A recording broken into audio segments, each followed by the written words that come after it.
Good evening. Thank you guys so much. My name is Christopher Mitchell, Prep 9, Contingent 33, and I just graduated a few days ago from the Hotchkiss School in Lakeville, Connecticut.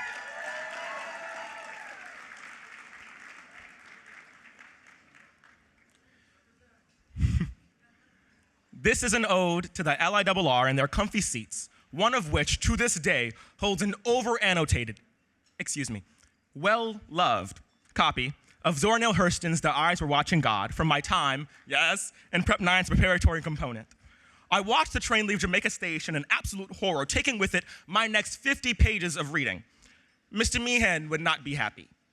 And anyone who knows Mr. Meehan knows that there is no worse feeling in the world than even slightly disappointing him.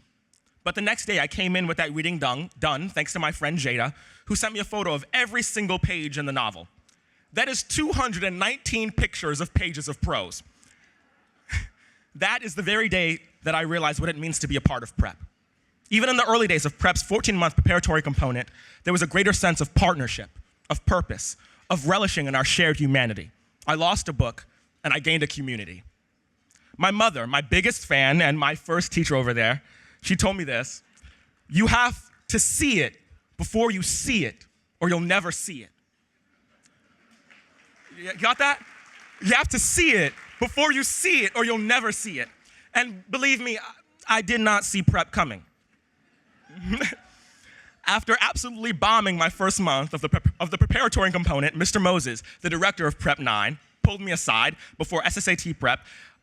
Before I'd arrived for my first summer at Prep 9, I had never been pulled out of class for anything good, usually for talking too much.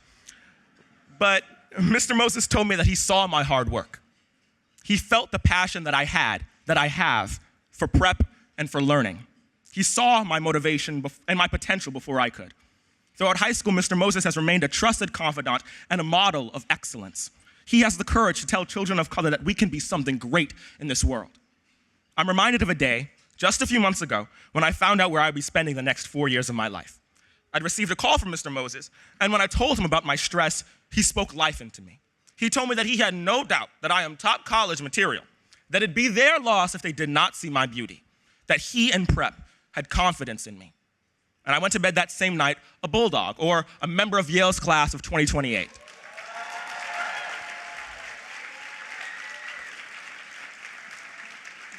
Thank you. At Prep, I discovered my love of creative writing when I wrote The Fresh Prince of Prep 9 for the advisory skit at our 2-week immersion and residence program at Lawrenceville. I discovered that I should never play basketball ever again. And it was at Aspects of Leadership, a leadership development retreat for Prep kids, where I was incredibly loud and opinionated, to say the very least, that I discovered another opportunity that I never saw coming. Mr. Michael O'Leary, Prep's Director of Leadership Development Projects, recognized my passion and connected me to the School for Ethics and Global Leadership, a semester school in Washington, D.C., where I spent the first semester of my senior year mostly schmoozing, aka meeting some of the greatest minds in international peacekeeping and coalition building. Semester school was something I had never even thought of, and it wouldn't have been possible without Prep. From Hillary Clinton and Barack Obama's chief speechwriter, Alyssa Muscatine, whose job I will be stealing after this, thank you, to Supreme Court Justice Ketanji Brown Jackson, I heard from them all. I found a deep appreciation for studying and investing in peace and putting people first. Prep for Prep, thank you for helping me see my purpose and my path, which is to make people smile and help them believe in their own power the way you've helped me believe in mine. That's why at Yale, I hope to study global affairs and kickstart a career balancing cultural diplomacy with project development and finance. In essence, I don't just want to go into underdeveloped, or rather underserved, territories and help restore their historic relevance and beauty. I want to bring something new to the table. I want to create.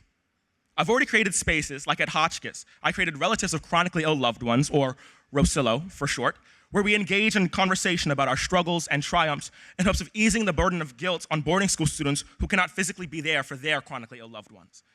I began my freshman year only a few days after burying my grandmother, Minnie Mitchell, who contracted COVID in her nursing home and had a low chance of survival because the vaccine hadn't yet been created and because of pre-existing conditions that exacerbated COVID symptoms.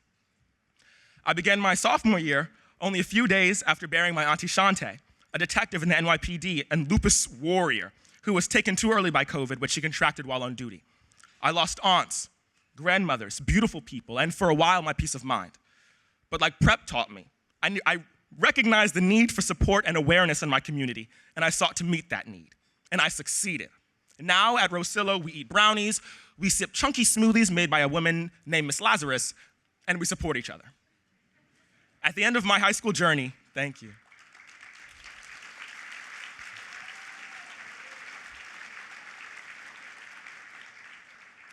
At the end of my own high school journey, I can say that I'm coming out net positive. Because of Prep 9, I gained a diploma at the best boarding school in existence, the Hotchkiss School, of course.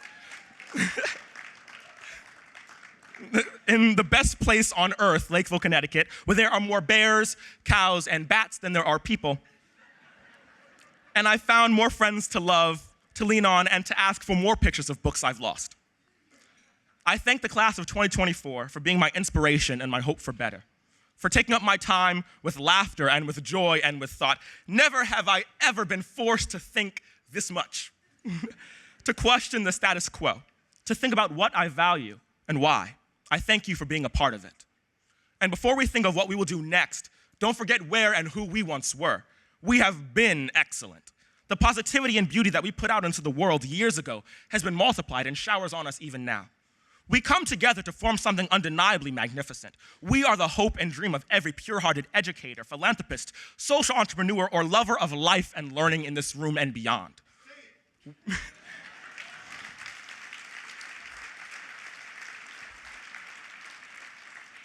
We are the yearning of our ancestors come to manifest, the realization of what we never thought that we could have. We have entered spaces that weren't made for us, and we haven't simply taken up that space. We've dominated and redefined it, and we've created and left behind spaces of our own. I speak today of the importance of breaking silence, of letting your words mean, and your words mean the world to me. There's a flame on your tongue that can never be put out unless you close your mouth, a fire in your eyes that lights up the world so long as you keep them open. So here's to seeing and to talking and thinking and becoming. Thank you.